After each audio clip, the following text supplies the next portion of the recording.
Isang mapagpalang blessed Sunday evening po sa ating lahat. Narito naman sa din para sa ating ika-262nd day na ating share na devotion video. At alam niyo naman po kung bakit linggo lamang nakakagawa ng share na devotion dito ng lingkod.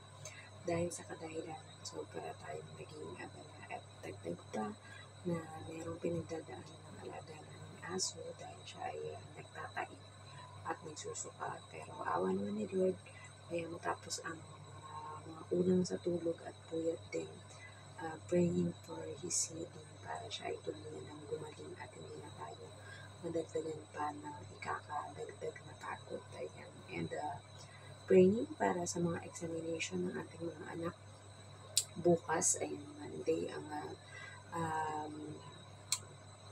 guidance and wisdom ni Lord para sa kanilang magiging sasagutan mga exam. And we know that God will give them the strength, wisdom, protection, and provision para sa lahat ng mga pangangailangan sa school. And thank you din po sa lahat ng mga nakasama natin for everyday na ating day po pa rin tayo nakakapagpahinga in the presence of the Lord and at the same time in the presence of our friends na nakakasama natin at nagiging guide natin or resting place natin kapag ating day off. So, bago tayo dumako sa ating share ng devotion, dito po natin kakalimutan ang manalangin sa ating Panginoon. Let us pray. Ang maraming Diyos na makapangyarihan sa lahat pinupuri at pinasasalamatan ka po namin sa bawat araw ng aming buhay. Salamat sa buhay, kalakasan at hininga, Panginoon. At dalangin namin, Panginoon, na ang bawat isa sa aming Panginoon ay laging may patnubay ninyo, Panginoon. Salamat sa provision, promotion, protection, Panginoon, at sa pagpaprovide ng lahat ng aming mga pangangailangan na hindi na aming mga mahal sa buhay na malayo sa aming Panginoon. At muli, gaya ng aming palaging panalangin, Panginoon, na sa bawat araw na kami ay nagbubulay-bulay na inyong mga salita, Panginoon, dalangin namin ang divine wisdom na ipinagkakaloob niyo upang hindi lamang namin ito maipaliwanag, Panginoon, bagpos ito ay magkaroon ng rema at tumatak sa puso, isip, at espiritu ng bawat makikinig, Panginoon. Tulungan niyo po kami na huwag kaming maging mayabang, Panginoon, because we stay humble before your throne, Panginoon, sapagkat alam namin na hindi namin magagawa ang lahat ng bagay na ito kung hindi dahil sa inyo, Panginoon. Salamat sa lakas, Panginoon. Bagamat puno man ng pagsubok ang bawat araw ng aming buhay, Panginoon, ngunit alam namin na mapagtatagumpayan namin ito kagaya ng pinagtagumpayan ng inyong bugtong na anak na si Jesus sa krus upang tubusin kami sa aming mga kasalanan, Panginoon. Ngayon din, salamat po sa banal na Espiritu na siyang gumagabay sa aming Panginoon sa bawat mga desisyon, bawat iisipin o gagawin namin, Panginoon. Dalangin namin na wag po nawa kami maligaw ng landas, Panginoon, at palaging sundin, Panginoon, ang inyong kalooban, Panginoon. At kayo na po ang mangungusap sa bawat pakikinig, Panginoon, ng bawat mensahe o manonood ng mga video na ito o makakabasa, Panginoon, sapagkat kami ay instrumento lamang ninyo dito sa mundo, Panginoon. May we continue to honor you, to glorify you, Panginoon, at ang bawat panalangin ng bawat isa ay alam na ng dininig ninyo. This we pray in the name of Jesus Christ. Amen. Ayan. So, dumako po tayo sa Lucas 22:69. Ito po ang sinasabi. Ngunit sinasabi ko sa inyo, mula ngayon, ang anak ng tao ay uupo sa kanan ng makapangyarihang Diyos. Message, pero sa sinabing ito ng Panginoong Yesus na mula daw sa araw o oras na iyon, siya ay uupo sa kanan ng makapangyarihang Diyos. Application, ito nang sinabi ng Panginoong Yesus ang naging hudyat sa mga nasa katungkulan para parusahan ang Panginoong Yesus na siya ay uupo sa kanan ng makapangyarihang Diyos dahil siya naman talaga ang bugtong na anak nito. Kailangan na niyang magbalik kapag natapos na niya ang misyon na dapat niyang gawin. Kaya ang Panginoong Yesus ang nakikipag-usap or nakikipag-intercede sa Diyos Ama sa tuwing tayo ay nananalangin. Subalit ang katotohanan sinabi na ito ng Panginoong Yesus, bagamat magiging dahilan para siya ay maparusahan, pero ito naman ang katuparan ng misyon niya. Tayo naman, kapag natapos na din natin ang misyon natin dito sa mundo, makakasama na natin sa kaharian ng Diyos ang Panginoong Yesus at ang mga kapwa nating nabuhay din ayon sa kalooban ng Diyos.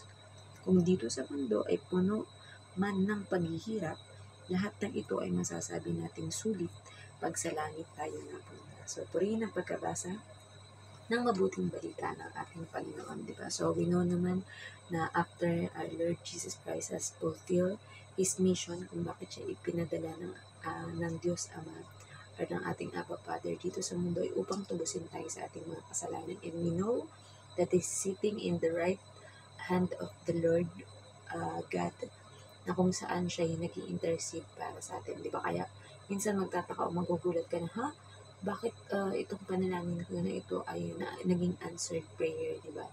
And minsan kahit hindi mo pa ipanalangin, kusa na lang dumadating sa iyo yung flow ng blessings, di ba?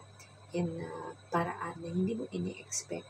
So yun nga sinasabi na kung ang ating Diyos Ama ang judge sa mga hukuman, di ba? Hukuman natin dito sa mundo. Ang ating namang attorney ay ang ating Panginoong Yesus na siya yung nagtatanggol sa atin, and whatever will be the verdict or whatever will be the accusation of the devil or of the enemy sa atin ay laging ipapakita lamang ng ating Panginoong Yesus na bayad na ang kasalanan natin yan, because we are saved by grace through faith sa ating Panginoong Yesus. And yun nga, di ba? Dahil sa sinabi niyo ng ating Panginoong Yesus, mas matibay na ebidensya yun sa kanya na gagamitin ng mga nasa katungkulan nun or ng kataas-taas ang kapulungan ng mga Hudyo. Pero hindi siya natatakot because alam niya na nagsasabi siya ng katotohanan. Kaya nga sabi, Jesus is the way, the truth, and the life, and no one comes to the Father except through Him, di ba? Na dahil sa pagsasabi niyang katotohanan na yun, bagamat hindi tatanggapin at akala ng mga kalaban ay nagtagumpay na sila, pero hindi nila alam na sa kabila ng nangyaring yun ay ang ating Panginoong Yesus ang victorious because na-fulfill niya yung mission na pinagagawa sa kanya ng ating Diyos Ama. So tayo din, as nabubuhay pa tayo dito sa mundo, we have our great commission to go therefore and make disciple of all nations. Kagaya nga ng napag-aralan o na-i-preach ng ating si Sheng kanina sa ating fellowship, sa ating gawain, ay we should have a heart that is willing to accept the Great Commission na ipinagkaloob sa atin ng ating Panginoon. At tayo ay ina-accept natin ito as hindi lang binang task or responsibility, but we know na yung ginagawa natin yun is para sa katuparan ng nais ng Diyos para sa atin. Kasi kaya naman talaga tayo nilikha ng ating Panginoon una para purihin at dakilain siya, and para makisalamuha sa ating kapwa, di ba? Kung saan pwede tayo dyan mag-sharing ng mga Bible verses, ng gospel, ng salvation, di ba?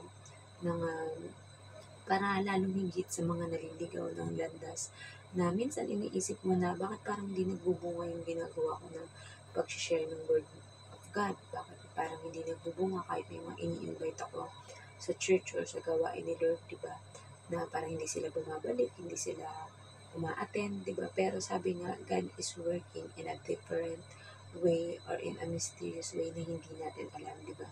Merong iba na magugulat ka na lang na, uy, biglang mag-message or magpapasalamat sa iyo na, uy, salamat kapatid dahil dun sa testimony mo or sa mga na-sharing mo ng mga word of God. Although hindi ka aware, pero it has a impact na kung saan ay it is changing my life to become better and to be inspired na mas mag-deeper yung relationship ko kay God, mas maging eager ako na mag-aral ng kanyang word, na magbasa ng Bible, at hindi lamang, syempre, ini-encourage ko rin po kayo na magkaroon din kayo ng self-study. Diba? Kasi hindi lang basta pag napakinggan nyo, paniniwalaan nyo agad. Diba? Titingnan nyo talaga if it's biblical, and talagang nakasaad sa Bible, and kung kinakailangan lamang natin ng paliwanag or dagdag na karunungan or wisdom from God, ay pwede tayong mag-ask sa ating mga pastors or mga teachers na talagang may naging pag-aral or training para mas maipaliwanag o maintindihan na mabuti ang scripture. Diba? So, hindi naman lahat pare-pareho ng understanding. Merong iba na iba yung pagkakaunawa niya sa ganito, and iba din yung pagkakaunawa. Pero pag kayo ay nag-join force, di ba? Nagpalakasan sa isa't isa na kung ano yung karunungan or kaalaman or naging um, conviction or wisdom na ibinigay dito sa isang tao pag kayong dalawa ay nag-usap, and then ang inyong naging topic is about the Word of God na inyong mga napag-aralan, and pinag-combine ninyo o pinagsama ninyo ang mga information or mga wisdom na ipinagkaloob sa inyo ng Panginoon is mas nadadagdagan at hindi lamang one-sided yung iyong natutunan or ang iyong kaalaman, di ba? Kumbaga, nag-teamwork kayo para mas lalo ma-deeper yung relationship, mas ma-deeper yung karunungan, at mas ma-deeper yung maaring yung magamit para to evangelize and makapag-disciple ng inyong kapwa, di ba?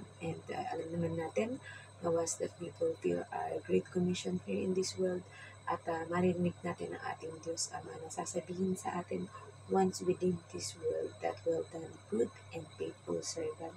Kaya tayo ay lalong higit na magsasaya na makakasama ng ating Diyos Ama sa kanyang kaharian sa langit, at kasama din ang mga pinabanal at mga namuhay na ayon sa kalooban ng ating Panginoong Diyos.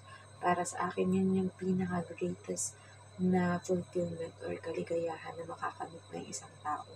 Kasi sabi nga dito sa mundo, kumain ka man, mabili mo man, at mapagawa mo man yung lahat ng mga bagay na gusto mo ma-achieve mo man, yung lahat ng greatest peak of your career or of your life, pero at the end of it, iiwanan pa rin natin ang lahat ng bagay dito sa mundo, because nothing is permanent into this world. Even our own life is not permanent. Pwedeng in the blink of an eye ay pwedeng bawiin ito o kunin ng ating Diyos Ama in His right time, hindi sa oras o panahon na itinakda natin, ngunit sa oras at panahon na itinakda niya. Kaya nawa ay hindi maging sayang ang ating pananatili dito sa mundo na maaaring maiksiman o mahaba, pero may it be all for the glory of God and doing His perfect will for us and doing His great commission. So hanggang dyan na lamang po ang ating sharing and devotion video. And makaranas man tayong mga persecution, panlalait, panlilibak, pangungutya ng ating kapwa, pero laban lang at magpatuloy lang tayo sa paglilingkod sa ating Panginoon, because our labor in the Lord will not be in vain. So let us all end into closing prayer. Let us pray. Ama namin Diyos na makapangyarihan sa lahat, pinupuri at pinasasalamatan ka po namin para sa pagkakataon, Panginoon, aming binulay-bulay ang inyong mayamang mga salita, Panginoon. Tunay nga, Panginoon, na once we are telling the truth, Panginoon, especially about your gospel, about the salvation, Panginoon, na nagmumula sa tinapos na gawa ng inyong Panginoon, ng inyong bugtong na anak na si Jesus, Panginoon, ay alam namin, Panginoon, na hindi ito masasayang, Panginoon. Bagamat ang iba man ay hindi maniwala sa aming tanggihan, Panginoon, ang aming iniaalok na salvation or gospel sa kanila, Panginoon, alam namin na kumikilos kayo in a different way, Panginoon. Bagamat sa mga paraan man ay hindi namin nalalaman, Panginoon, pero alam namin na meron at meron kayong ginagawa upang magkaroon ng pagbabago sa buhay ng bawat isa, Panginoon, lalong higit sa mga hindi pa nakakilala at tumatanggap sa inyong bugtong na anak na si Jesus bilang Diyos at tagapagligtas. We also pray, Lord God, that you are the God who provides, Panginoon, sa lahat ng mga pangangailangan pinansyal ng bawat isa, Panginoon, sa pag-aaral, trabaho, negosyo, Panginoon, o anumang mga pagawain na dapat ipagawa, Panginoon. We know, Lord God, na mapupulpil at mangyayari ang lahat ng ito in your perfect time, Panginoon. Ngayon din, Lord God, we know that you are the God who heals, Panginoon, at anumang sakit at karamdaman, whether physically, mentally, emotionally, Panginoon, at spiritually, Panginoon, ay kayang-kaya niyong pagalamin, Panginoon. Gaano man kalala o mild na sakit lang ito, Panginoon. At alam po namin na kung ang inyong kalooban, Panginoon, ay lisanin na ng mga kakilala namin o mahal sa buhay ang mundong ito, Panginoon, at makapagpahinga na ng tuluyan sa inyong kaharian, Panginoon, ay yun pa rin ang inyong mabuting kalooban para sa kanila, Panginoon. We also pray, Lord God, for the pastors, priests, evangelists, prophets, teachers, mga students, Panginoon, at kahit mga ordinary workers ng church, Panginoon, masigasig na ginagawa ang lahat upang ma-fulfill ang Great Commission, Panginoon. Mga OFW, Panginoon, na gaya ng inyong lingkod na nagpupunta sa iba't ibang bansa, Panginoon, upang maibahagi ang inyong mabuting balita for good news at gospel sa lahat ng lugar at sa lahat ng dako, Panginoon. Iligtas niyo po sa anumang kapahamakan ng bawat isa, Panginoon. At alam namin, Panginoon, na ang buhay namin, Panginoon, ay nakatalaga para sa paglilingkod sa inyo, Panginoon, at sa aming kapwa, Panginoon. At alam namin na sa takdang panahon ay sasabihin niyo sa bawat isa sa amin, well done, good and faithful servant, Panginoon. Kaya po, Panginoon, nawa ay maging worth it ang buhay na ipinagkaloob niyo sa amin, Panginoon, sapagkat ito ay ginagamit namin para sa inyong kapurihan. We also pray, Lord God, para sa bansang ito na Hong Kong, Panginoon, sa aming mga amo, Panginoon, at nagiging paraan, Panginoon, upang makapag-provide kami sa pangangailangan ng aming mga pamilya, Panginoon. We also pray, Lord God, para sa bansang Pilipinas, Panginoon, na ano man ang nangyayaring kaguluhan o hindi pagkakaunawaan, Panginoon, ay kayang-kaya niyo po itong isaayos, Panginoon.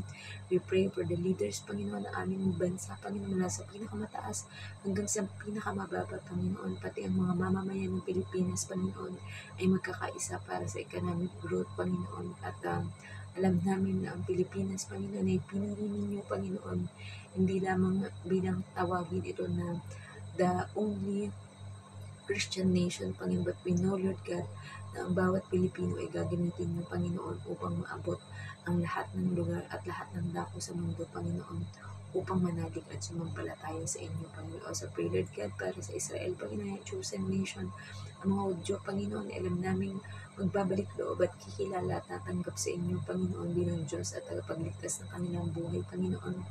And sabi niyo nga sa inyong mga salita na sino mang magpala sa Israel ay inyo din pong pagpapalain. Panginoon, we pray for world peace, Panginoon, na mawala na at matapos na ang mga war at mga gulo sa bawat mga lugar at bansa, Panginoon. But there will be peace, understanding, forgiveness, Panginoon, and unity, Panginoon. At lahat ng mga bansa ay magkaka-economic growth, Panginoon.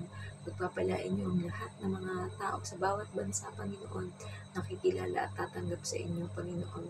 At alam po namin, Panginoon, at naghihintay lang kami sa inyong muling pagbabalik upang kunin kami sa mundo ito at nakasama na namin kami sa inyong karaan. We pray for salvation, Panginoon, para sa mga taong hindi pa ako bikilala at tumatanggap sa inyo, Panginoon, at maaaring wala na nakakapagbahagi sa kanila o wala nakakapag-share ng gospel, Panginoon. Kaya we pray, Lord God, na gamitin ninyo ang aming social media, Panginoon, upang maabot sila, Panginoon, at matulungan na makilala kayo sa kanilang buhay, Panginoon, at tanggapin kayo at papasukin sa kanilang buhay upang once they live into this world, Panginoon, ay safety sila, Panginoon, na sa inyong kaharian sila mapupunta. We honor you, we glorify you, Panginoon. Ano pa man pong nakalimutan namin idalangin sa inyo, Panginoon, kayo na po ang siyang magdagdag sa mga ito, Panginoon. At alam namin na sa inyo itinakdang panahon ito ay inyong sasagutin. And we will be just saying thank you, Lord, for the answered prayer. We honor you, we glorify you, and we love you, Lord. This we pray in the prayer of Jesus Christ. Amen. Good night po sa ating lahat, and God bless. Bye-bye.